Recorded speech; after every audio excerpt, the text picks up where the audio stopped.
DJ सूरज रतिकर कौबाही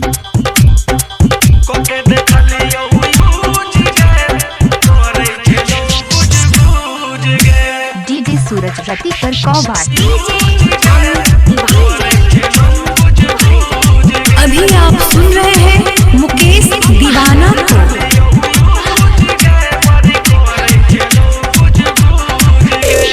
पहले गे चलो तोहर गे फूलल अब लगई छौ एकदम गे झूलल साफे लटक गेल गे पहले गे चलो तोहर गे फूलल अब लगई छौ एकदम गे झूलल केने के भेल तो हलूज गे कोके देखलियो यूज गे बड़ी करे छलो गुज गुज गे कोके देखलियो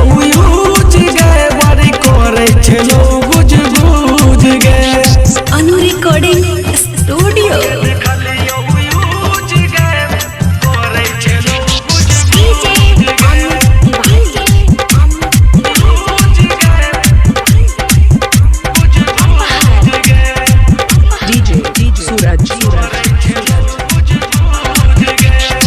चले कुमार रखने 20-20 गो यार गए सबकी ओखा के छोड़ी भेलो फरार गए सब भाई के लोग बुझली। चले कुमार रखने 20-20 गो यार गए सबकी ओखा के छोड़ी भेलो फरार गए हम के लिए बड़ी भूल गए कोके देखलियो यूज गए बड़ी करे छलो गुज गुज गए कोके देखलियो यूज गए बड़ी करे छलो गुज गुज गए।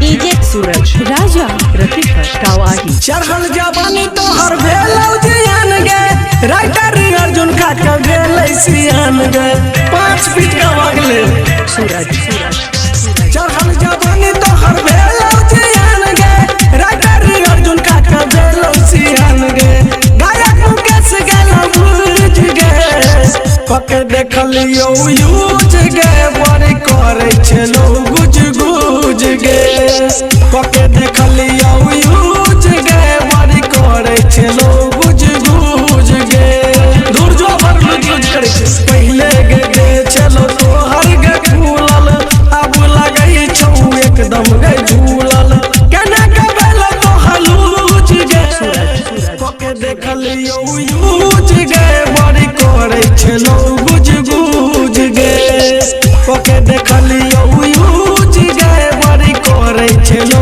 गुज गुज गे साफे लुज लुज करे छो।